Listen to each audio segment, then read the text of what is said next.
안녕하십니까? 오늘은 하나님의 경제 이야기 10번째 시간입니다. 중앙은행의 역사 첫 번째로 영국 잉글랜드 은행에 대해서 살펴보겠습니다. 제가 은행 이미지를 한번 가져와 봤는데요. 은행은 하나의 건물이 있고 돈을 불려주는 그런 역할을 한다고 해서 제가 이런 이미지를 한번 가져와 봤습니다. 중앙은행의 역사, 은행은 중세 금세공장이의 금고에서부터 출발을 했습니다. 금세공장이가 금을 가지고 세공을 해서 금붙이나 은붙이나 메달이나 장신구 그리고 귀금속 세공을 하죠. 그리고는 이 세공한 메달이나 주화나 장신구를 보관하기 위해서 좋은 금고를 갖고 있었습니다. 그래서 그 마을에서 가장 좋은 금고를 금세공장이가 갖고 있었습니다. 사람들은 가치가 있는 금화나 또 이 장신구를 금세공장이의 금고에 맡겼습니다. 그리고는 맡겼다고 하는 증서를 써주죠. 차용증을 써줬는데요. 사람들이 차용증으로 거래하는 것이 편하다는 것을 깨닫게 되었습니다. 굳이 금세공장이의 금고에 맡겨 있는 금화를 꺼내서 아니면 장신구를 꺼내서 서로 거래하는 것보다는 차용증을 서로 주고받는 것이 편하다는 것을 깨닫게 되었고요. 그래서 이 차용증이 점점 화폐의 역할을 하게 됩니다. 보관과 거래가 굉장히 편하죠. 금세공장이는 이렇게 차용증을 써주고 금화나 아니면 장신구들을 보관했는데요. 이 거래를 계속 하다 보니까 사람들이 차용증을 가져와서 금이나 은으로 바꾸는 비율이 별로 안 된다는 것을 10%나 20%에 불과하다는 사실을 발견하게 됩니다. 자, 다음 그림은 네덜란드 작가 페트루스 크리스투스라는 분 15세기 중반에 금세공장이 가게를 주제로 그린 그림입니다. 여기가 금세공장이가 있고 손님들이 이렇게 찾아오는 거죠. 자, 또 이 그림은 17세기 중반 독일의 금세공장이 가게를 묘사한 판화입니다. 이것도 17세기 금세공장이 모습을 그린 그림입니다. 금세공장이는 사람들이 차용증을 가지고 와서 금이나 은을 돌려달라는 그 비율이 10%나 20%밖에 안 된다는 사실을 발견하고는 자기가 갖고 있는 금과 은의 몇 배 이상의 차용증을 써줍니다. 그리고는 이제 수수료를 받거나 이자를 챙겼죠. 그래서 금세공장이는 금세공하는 일, 본연의 일보다는 금과 은 아니면 장신구 그리고 보석을 맡아주거나 빌려주는, 그래서 이제 차용증을 써주면서 이자를 받는 그 일에 치중하게 됩니다. 자, 이러면서 이제 은행이 탄생하게 됩니다. 최초의 중앙은행은 영국 런던에서 출현했습니다. 왕이 전쟁이나 식민지 경영 아니면 사치를 위해서 많은 돈이 필요하게 되었어요.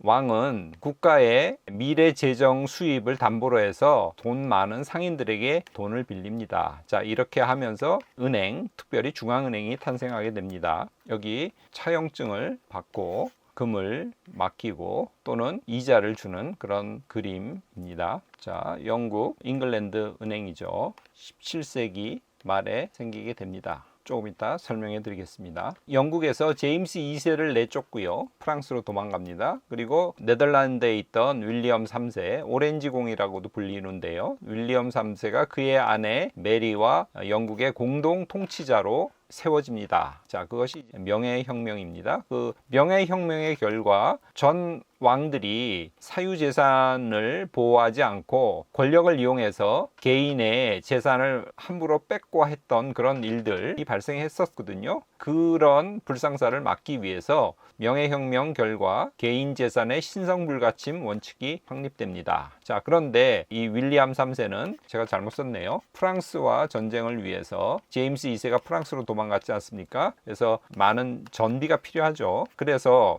윌리엄 패터슨에게 잉글랜드 은행, 이 잉글랜드를 한자로 하면 이제 영란이라 그러죠. 영란은행 설립을 허가해 줍니다. 이것이 1694년의 일입니다. 영란은행의 이 실제 주인은 출자자들이죠. 거기에 이제 돈을 낸 사람들입니다.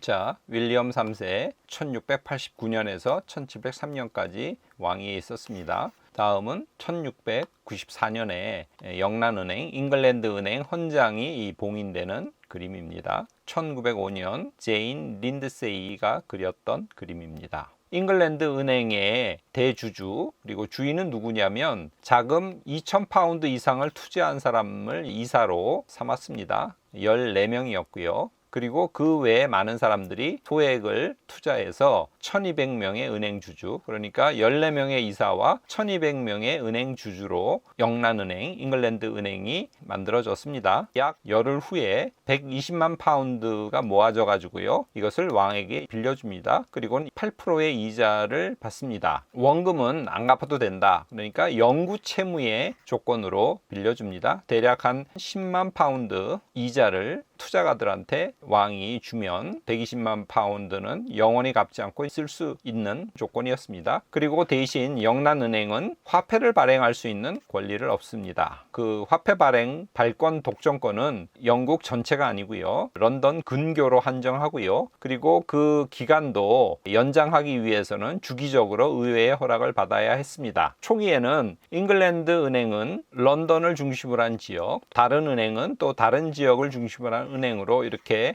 여러 은행들에게 왕이 발권 기능을 줬습니다. 그러니까 화폐가 은행별로 다양하게 발행되었다는 뜻입니다. 이렇게 해서 유럽 최초의 은행권 지폐가 발행되었습니다. 그리고 지폐의 가치는 은행에 저장된 일부의 금이나 은에 의해서 보증이 되었습니다. 이 사건을 계기로 통화 발행의 권한이 민간에게 넘어갔던 거죠. 그리고 그 전에 영국 황실은 부절이라고 하는 이 나무 조각이라는 뜻인데, 여기가 이제 스틱이고요. 이 어원에서 이제 스톡, 주식이라고 하는 스톡이 나왔습니다. 나무 조각을 만들어 가지고 부절을 만들어서 돈처럼 사용했습니다. 헨리 1세가 재위가 1100년에서 1135년인데요. 처음으로 세금 납부를 증명하는 영수증 형식의 부절을 만들었습니다. 처음에는 이제 나무로 만들었는데 나무 조각에다가 글을 썼는데 이게 나중에는 종이에다가 썼죠. 그래서 부절은 점차 물건을 사거나 품삯을 지불할 때, 그리고 세금 납부 시에도 받아지는, 사용되는 일종의 화폐처럼 그렇게 통용되고 있었습니다. 자, 헨리 1세의 초상화고요. 영란은행 설립 이후에도 정부의 부절은 계속 발행되었습니다. 그런데 지폐는 일부 금이나 은으로 100% 다 보증되지는 않지만 영란은행의 일부 금과 은으로 보증이 되었기 때문에 시민들은 정부가 발행한 부절보다는 은행권을 선호했습니다. 금융업자 입장에서는 자기들이 발행한 화폐와 또 기존에 있던 부절이 지금 동시에 병행돼서 사용되고 있지 않습니까? 그렇기 때문에 그들은 이 부절이 눈의 가시처럼 여겨졌습니다. 왜냐하면 이 부절도 사실 통화처럼 사용되었기 때문에 자신들이 왕실로부터 얻은 화폐 발행권의 위력을 감소시키는 역할을 이 부절이 하고 있었기 때문입니다. 자, 시간이 가면서 1834년에 통화개혁 법안들이 만들어지고 통과되면서 그때 부절이 폐기됩니다. 자, 아까 잠깐 말씀드렸지만 다른 은행에서도 통화가 발행되었다 그랬죠. 그래서 지역별로 각각의 여러 통화들이 발행되어서 유통되고 있었는데 1921년이라는 설도 있고 1928년이라는 설도 있습니다. 그 이후부터는 영란은행이 발행한 화폐가 전체 잉글랜드에 통용되게 되었습니다. 그러니까 영란은행이 전체 영국의 화폐 발행 권리를 독점하게 된 것입니다. 자, 이러면서 이제 영란은행이 중앙은행처럼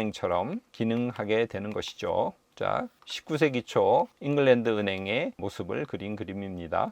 영국 왕실과 정부는 영란은행에 계속 돈을 빌렸습니다. 그래서 2005년 말 현재 영국 정부는 5,259억 파운드에 달하는 채무를 영란은행에 졌습니다. 이렇게 채무를 지면 무엇을 내야 됩니까? 이자를 계속 내야 되죠. 그리고 그 이자 비용은 누가 내는 것입니까? 사실은 국민의 세금으로 감당하게 되는 것입니다. 그래서 국민의 돈이 은행가 그리고 투자가의 호주머니로 들어가는 셈이 되는 것입니다. 국왕과 정부가 은행으로부터 계속 돈을 빌리고 있지 않습니까? 그래서 실제 권력은 사실 금융가와 금융기관으로 넘어가는 그런 형태가 되고 있습니다. 정리해 봅시다. 중앙은행은 보통 우리가 정부의 것이다 라고 하죠. 그래서 국민의 것이고 시민의 것이라고 하는데 사실 아닙니다. 이 영란은행의 역사를 보면 처음에 투자했던 투자가들 그리고 그 자산가들의 것이죠. 정부는 이자를 내고, 이자는 어디서 나와요? 국민 세금에서 나오죠. 중앙은행으로부터 계속 돈을 빌리는 것입니다. 그래서 국민의 세금이 중앙은행에 수입이 되고 있고요. 이 중앙은행 배후에는 누가 있냐면 그 자산가들이 있죠. 그렇기 때문에 국민의 세금이 사실은 자산가의 호주머니로 들어가는 꼴이 됩니다. 정부가 직접 돈을 찍어낸다면 사실 이자가 필요 없죠. 그러니까 국민의 세금을 엉뚱한 데 쓸 필요가 없는 것입니다. 그런데 중앙은행이 정부께 아니기 때문에 정부는 중앙은행으로부터 돈을 빌리면서 이자를 지불을 하게 되는 것입니다. 자, 다음 기회에는 잉글랜드 은행 외에도 미국의 중앙은행에 해당되는 미국 연준이라 그러죠. 연방준비제도라고 하는 약간은 낯선 표현인데 이것이 미국 중앙은행 역할을 하고 있죠. 그래서 미 연준에 대해서 그리고 은행이 어떻게 돈을 버는지 등등에 대해서 여러분께 소개해 드리겠습니다. 오늘 본문은 마태복음 25장 27절에서 28절 달란트 비유입니다. 제가 읽어보겠습니다. 그러면 내가 마땅히 내 돈을 취리하는 자들에게나 맡겼다가 내가 돌아와서 내 원금과 이자를 받게 하였을 것이니라 하고 그에게 1달란트를 빼앗아 10달란트 가진 자에게 주라. 그렇게 주인이 명하죠. 이 본문에서 알 수 있듯이 돈을 맡기거나 빌리면서 이자를 주고받는 관행은 사실 굉장히 오래되었습니다. 신약성경 이 달란트 비유 마태복음 25장에도 있고요. 그보다 더 옛날 BC 18세기 함무라이 법전에도 이자를 받고 돈을 빌려주고 갚는 그런 관행이 기록되어 있습니다. 오늘은 자본주의 경제의 근간인 중앙은행의 역사 그 첫 번째로 잉글랜드 은행에 대해서 간단하게 살펴보았습니다. 자, 오늘 본문을 통해서 하나님께서 우리에게 각각의 달란트를 맡겼다는 사실을 알 수 있죠. 과연 나한테는 무슨 달란트를 우리 주님께서 맡겼는지 한번 잘 생각해 보시고요. 이번 한 주도 그 달란트를 잘 활용하는 여러분이 되시기를 바랍니다. 오늘은 이것으로 마치겠습니다. 감사합니다.